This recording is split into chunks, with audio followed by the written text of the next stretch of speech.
എല്ലാവർക്കും നമസ്കാരം. എല്ലാവർക്കും നകുലൻസ് കിച്ചണിലേക്ക് സ്വാഗതം. ഇന്ന് ഞാനിവിടെ തയ്യാറാക്കാൻ പോകുന്നത് ചക്ക വറുത്തതാണ്. ഇനി അതെങ്ങനെയാണ് തയ്യാറാക്കുന്നത് നോക്കാം. അതിനു മുൻപേ ആദ്യമായിട്ട് ഈ ചാനൽ കാണുന്നവരുണ്ടെങ്കിൽ സബ്സ്ക്രൈബ് ചെയ്യാനും ബെല്ലൈക്കൺ ക്ലിക്ക് ചെയ്യാനും ഒന്നും മറക്കരുത്. ഇനി നമുക്ക് വീഡിയോയിലേക്ക് പോകാം. നല്ല മൂത്ത ചക്ക നമ്മൾ കുറച്ച് നീളത്തിൽ കനം കുറച്ച് അരിയണം. അത് രണ്ട് ഭാഗം ചെത്തിക്കഴിഞ്ഞതിന് ശേഷം ഇത് ഇങ്ങനെ മാത്രമേ എടുക്കാവൂ. ഇതിൻ്റെ രണ്ട് സൈഡും മാത്രമേ എടുക്കാവൂ. കുറച്ച് ഉപ്പാണ്. ഉപ്പിൽ കുറച്ച് വെള്ളം ഒഴിക്കുക. അതുപോലെ ഒഴിച്ചതിന് ശേഷം നമ്മൾ ഇതുപോലെ ഒന്ന് ഇളക്കി കൊടുക്കുക. ഇനി വേണ്ടത് ആവശ്യത്തിന് വെളിച്ചെണ്ണയോ അല്ലെങ്കിൽ സൺഫ്ലവർ ഓയിലോ എടുക്കണം. ഇതിപ്പോൾ ഞാൻ എടുത്തിരിക്കുന്നത് വെളിച്ചെണ്ണയാണ്. അപ്പോൾ ചൂടായി വരുന്നുണ്ട്. ചൂടായതിന് ശേഷം നമുക്ക് ചക്ക ഇട്ട് കൊടുക്കാം. എണ്ണ നല്ലപോലെ ചൂടായിട്ടുണ്ട്. നമുക്കൊന്ന് മീഡിയം ഫ്ലെയിമിൽ ഇട്ട് കൊടുക്കാം. ഇനി ചക്ക ഇട്ട് കൊടുക്കാം.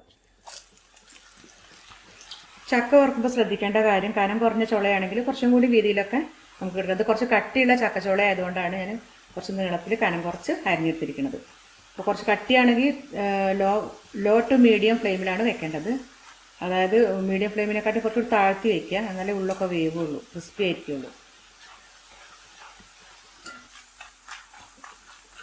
ചക്ക മുക്കാലും വെന്തിട്ടുണ്ട്. ഇനി ഒന്നിങ്ങനെ കലകല സൗണ്ട് കേൾക്കുന്ന സമയത്താണ് നമ്മൾ ഉപ്പുവെള്ളം ഒഴിക്കുന്നത്. തീ ഒന്ന് കൂട്ടി കൊടുക്കുകയാണ്. ആദ്യം നമ്മൾ ഇങ്ങനെ കൂട്ടി വെച്ചിട്ടുള്ള ഉപ്പുവെള്ളമാണ് ഉപയോഗിക്കുന്നത്. ഉപ്പൊന്ന് നോക്കണം.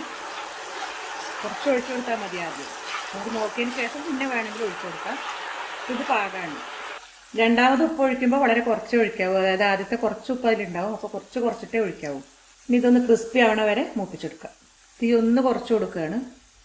നല്ല മൂത്ത ചക്കയാണെങ്കിൽ നല്ല മഞ്ഞ കളർ ഉണ്ടാവും. അപ്പം മഞ്ഞൾ ചേർക്കണം എന്നൊന്നുമില്ല. ഇനി അഥവാ കളറില്ലെങ്കിൽ കുറച്ച് മഞ്ഞൾപ്പൊടിയൊക്കെ പറ്റി കൊടുക്കാം. ഇപ്പോൾ ചക്ക നല്ലപോലെ മൂത്ത് ക്രിസ്പി ആയിട്ടുണ്ട്. ഇനി നമുക്ക് ഇത് കോരിയെടുക്കാം. ഒരു ഓട്ടത്തട്ടിലേക്കോ അല്ലെങ്കിൽ ഹോളിൽ എന്തെങ്കിലും ഒരു പാത്രത്തിലേക്കോ നമുക്കിത് കോരിയെടുക്കാം. ഞാനിതുപോലെ ഒരു പാത്രത്തിലേക്കാണ് എടുക്കുന്നത്.